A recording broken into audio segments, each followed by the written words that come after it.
Wednesday. I just came over from Chris Wyatt's live stream. Just hang on 1 second. I'm going to get this linked up to his Telegram group in case anybody wants to come check it out. I understand that right now there are blackouts right now in South Africa. Thanks to the ANC's incompetence when it comes to Eskom. Eskom is an electric monopoly and they can't have any competition. Yet the Eskom can't keep the lights on.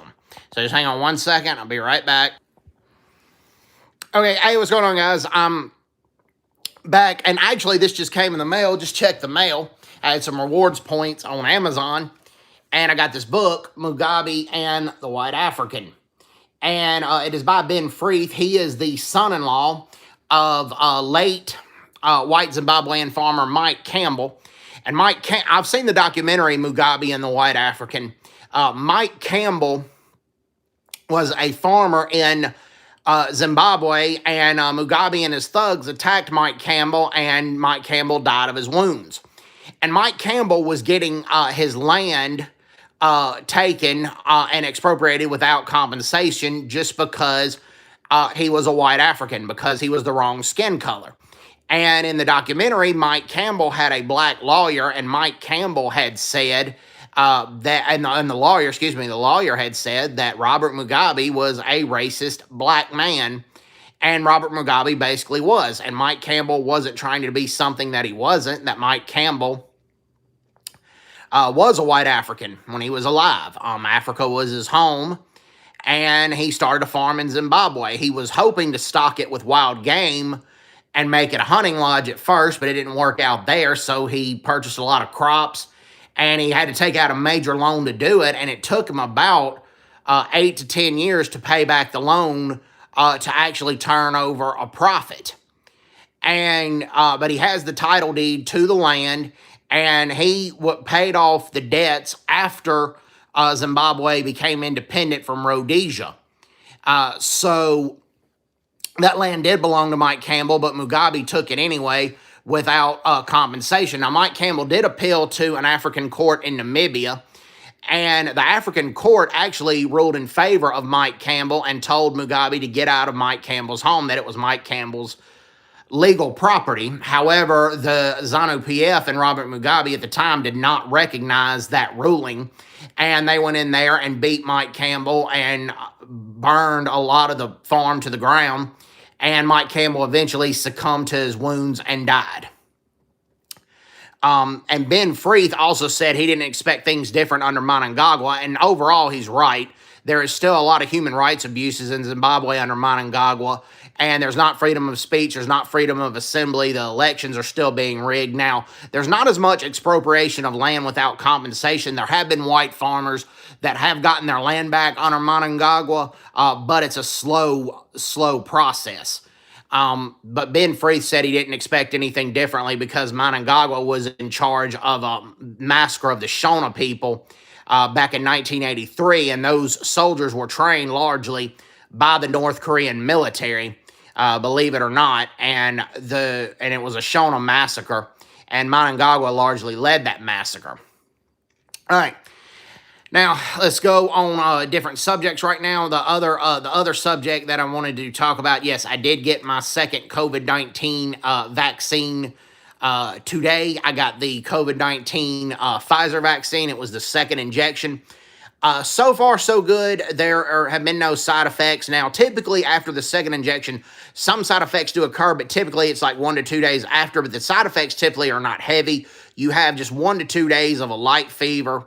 You have 1 to 2 days of a few chills, and then you feel better after 1 to 2 days. So we'll just see how it goes in the next couple of days. However, there have been new studies that show that the first Pfizer vaccine is actually 90%. The first injection is actually a 90% protectant. Before, there were previous studies saying that the first injection of the Pfizer vaccine was 82% protectant against the COVID-19, but the second Pfizer vaccine was about 13% protected, which gave you 95% immunity. But newer studies say that the first vaccine is actually 90% protected 2 weeks after your first injection.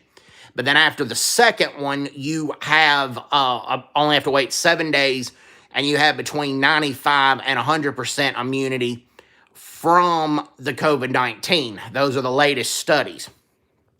Now, as far as South Korea goes, South Korea is going to purchase and do the AstraZeneca vaccine.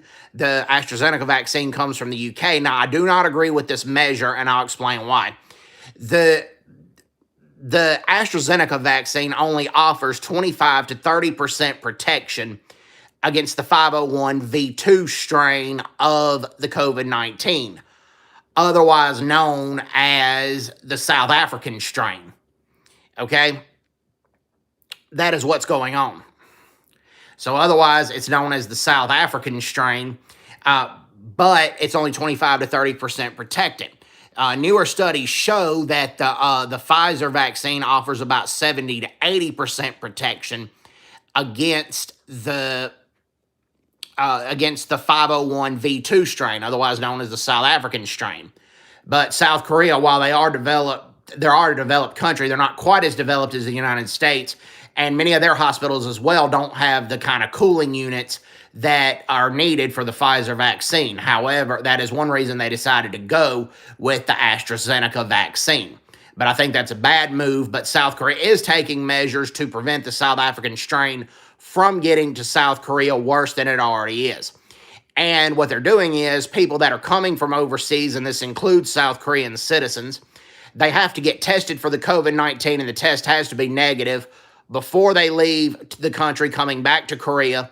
Then upon arrival, they get tested again, and the test has to be negative of all COVID-19, and then they're quarantined for 2 weeks.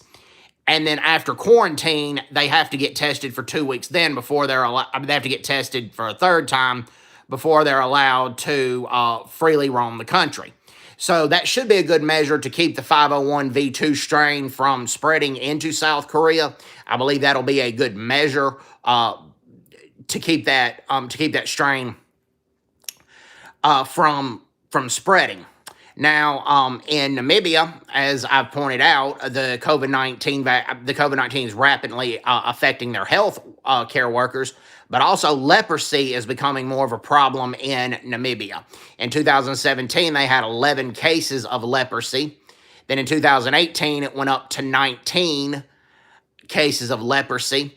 And then in 2018, it was 19 cases of leprosy.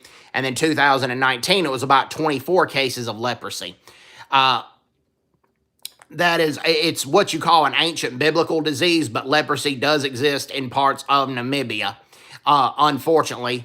And that's particular. And the cases of leprosy were found in the Kavango region in Namibia. And the Namibian just recently had reported an article on that leprosy is becoming as a problem in Namibia. And leprosy mainly affects the eyes, the skin, and also parts of the nervous system. And it's known as the ancient biblical disease. I'm not sure how we're still dealing with leprosy. I'm not saying it's all the, Martin says, why are we still dealing with leprosy? I'm not sure. I'm not a scientist. I'm not a doctor. What I will say is the SWAPO government is not the most competent government in Namibia, and under Hage Geingob, the situation has not gotten any better, and that's probably has to do with why leprosy is becoming a problem in Namibia.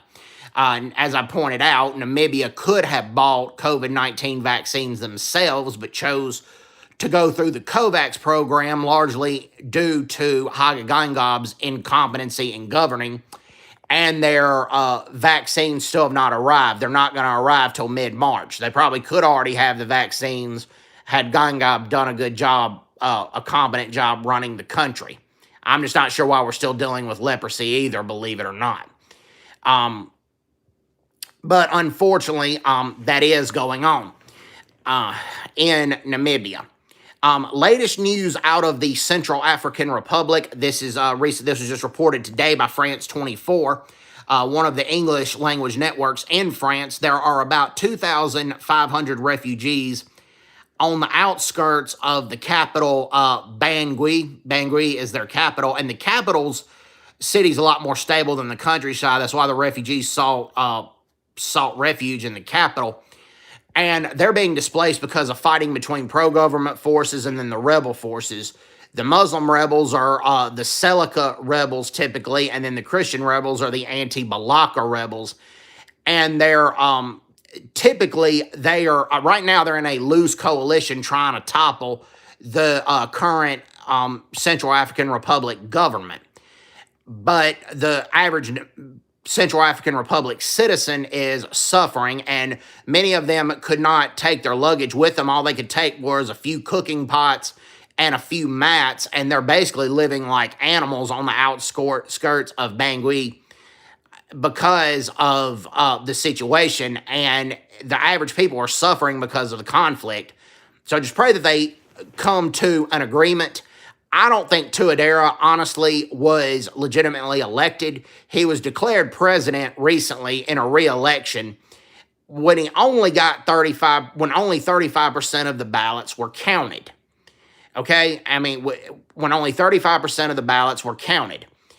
And then also, look, Central African Republic has not had a stable government since Francois Bozize was overthrown in 2013. And Francois Bozize, I'm not saying I'm a fan of him either, because I'm not, but he was not allowed to run for re-election because the Central African Republic Supreme Court said that he was not a good person. So it's just a heap of instability in the Central African Republic and right now, and we need to keep the Central African Republic in our thoughts and prayers, and pray that they come up with a peaceful resolution instead of all this conflict, because you have the Seleka rebels on the Muslim side, and then you have the anti-Balaka rebels on the Christian side, and both groups have engaged in atrocities and also recruitment of child soldiers. And recently, the ICC, you can see the article, the ICC has put, the International Criminal Court has now tried 2 anti-Balaka leaders. One of them had the last name of Yaoundé, and he was a corporal in the regular Central African Republic Army before defecting to the anti-Balaka rebels, and he also ended up being a general in the anti-Balaka rebels, but he's also been charged with pillaging villages by the International Criminal Court. He's also been charged with recruitment of child soldiers. He's also been charged with massacring civilians as well. And the other guy that's charged alongside him, I believe his last name is Nkoso. If I mispronounce his name, I apologize. He also has rape charges on him, in addition to everything that Yaoundé's been charged with. The other guy has rape on his is being charged with rape as well, rape of innocent civilians. So it's just a mess. I'm not a fan of the pro-government forces, but I'm not a fan of the rebels either. A lot of pro-government forces are deserting in droves because they say the rebels are being well-equipped. They're getting support from rebels in Chad and Cameroon, among other countries. And the aid that the Central African Republic government forces are getting right now, since the French withdrew, has been from the Russian forces. And people are wondering that Russia may be trying to get a foothold in Africa and trying to get a lot of the diamonds and the gold that the Central African Republic has. And that's why they're training the Central African Republic's military. Now, the average citizen of the Central African Republic is welcoming these Russian soldiers because they say they're protecting them. And in a lot of ways they are, from a lot of the carnage that a lot of the anti-Balaka rebels are causing, as well as the Seleka rebels. It's just, like I said, it's just a mess over there.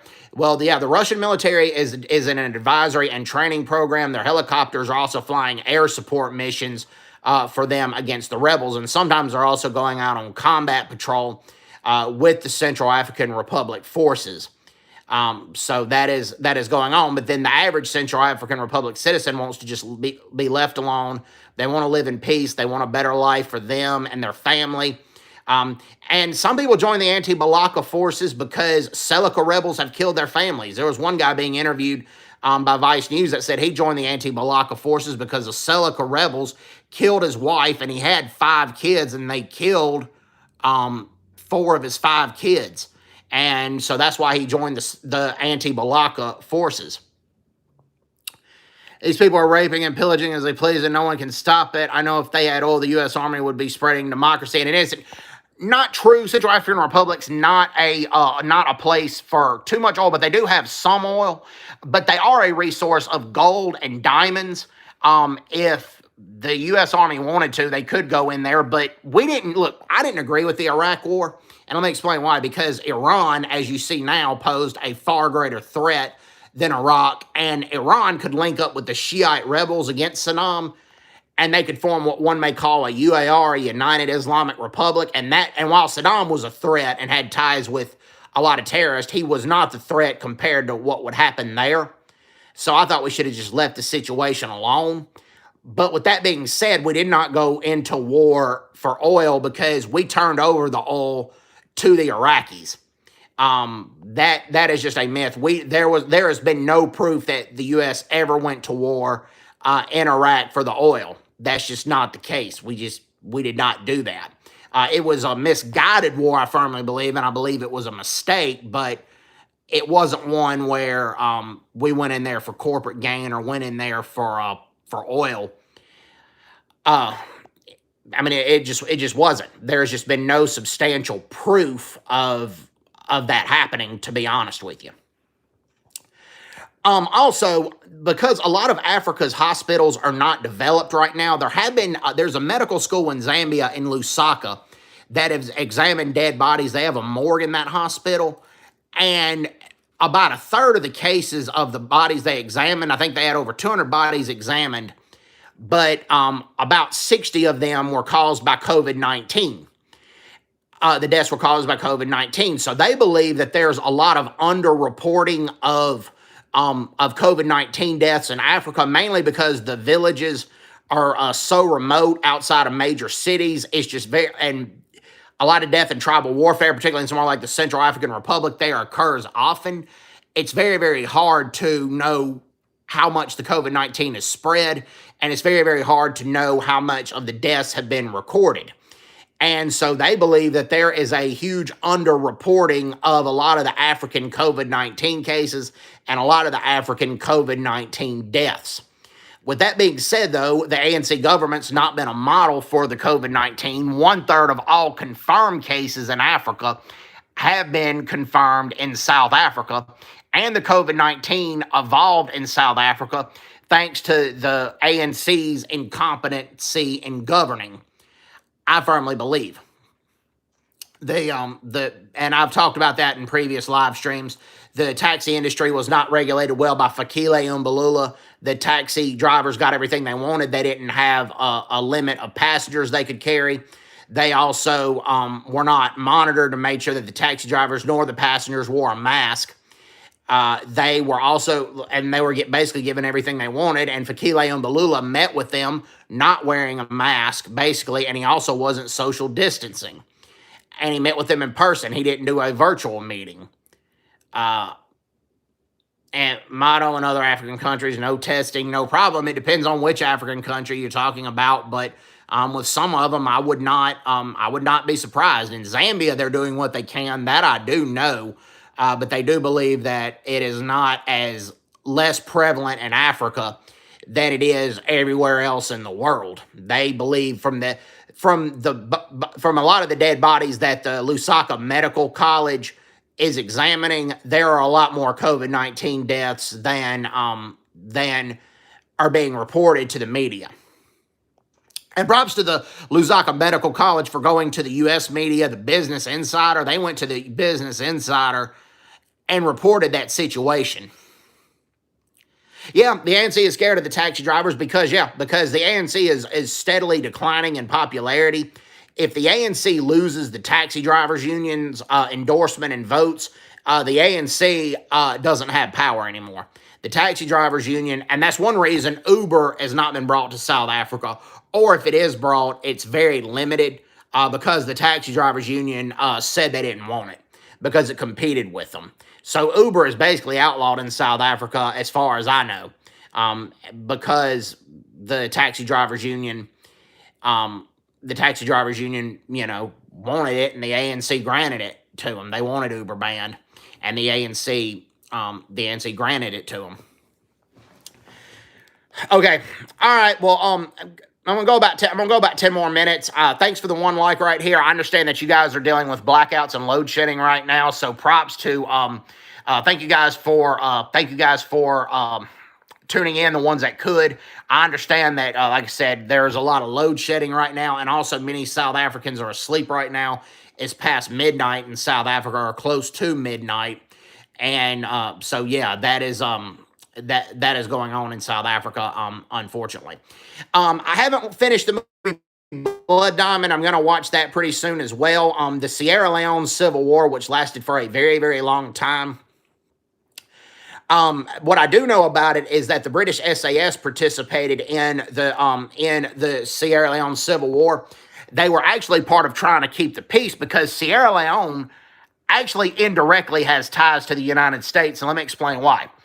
Okay, now the U.S. did a better job in the American Revolution freeing the slaves that tried to fight for them versus the British. The vast majority of the British generals, particularly under Cornwallis, sent their slaves back to their masters after the slaves dug trenches for the British or did what they needed to do. They sent their slaves back to their American master.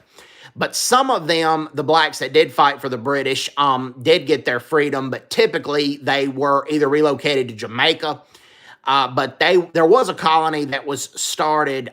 Okay, so there is Uber and they say, but they won't work. But they work under the threat of violence. The taxi drivers physically attack them when they pick up their clients. Yeah, they probably don't get arrested for it either. They probably don't get arrested for it, and they probably just get a slap on the wrist by the judges.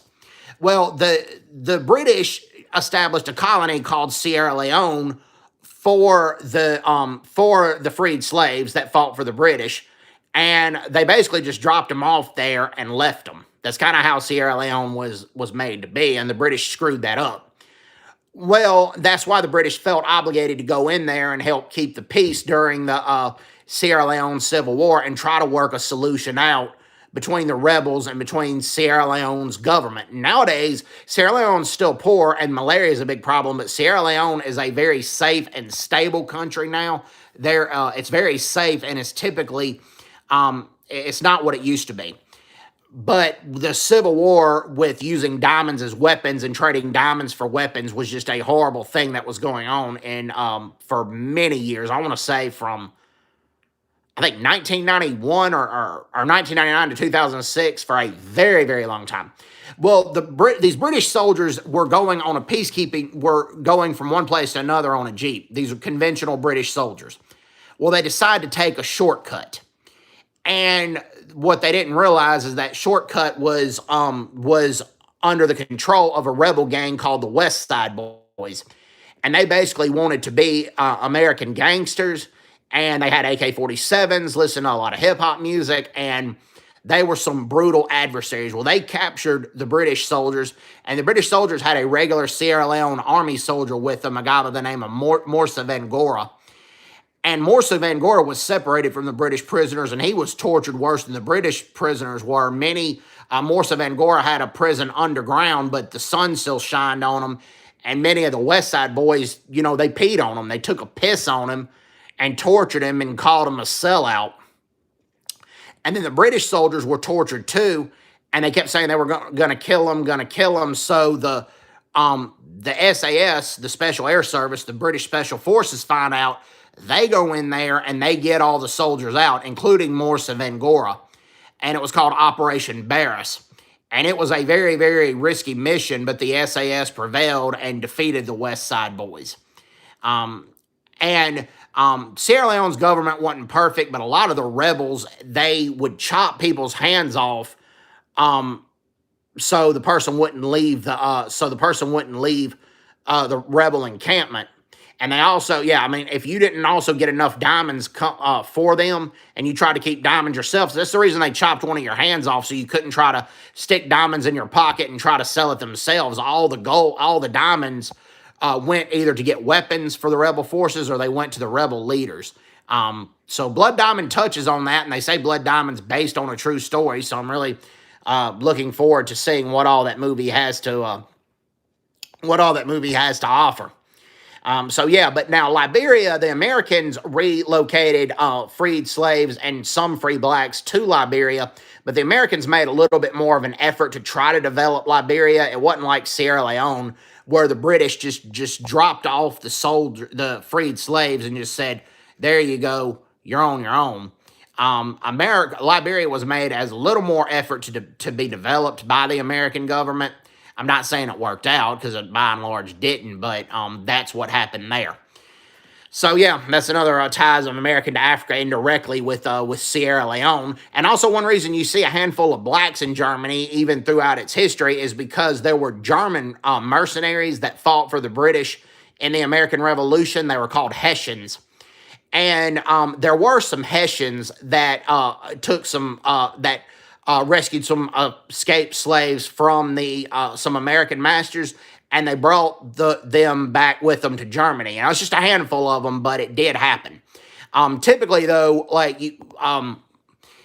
Horatio Gates, who was an American general in the American Revolution, freed his slaves after the war, and he encouraged others to do so.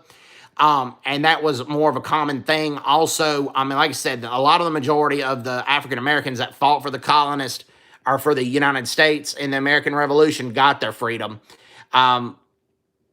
Peter Salem and Salem Poor won recognition for their bravery fighting for the U.S. in the Battle of Bunker Hill. And while the British won that battle, it felt like a loss for the British because they sustained so many casualties.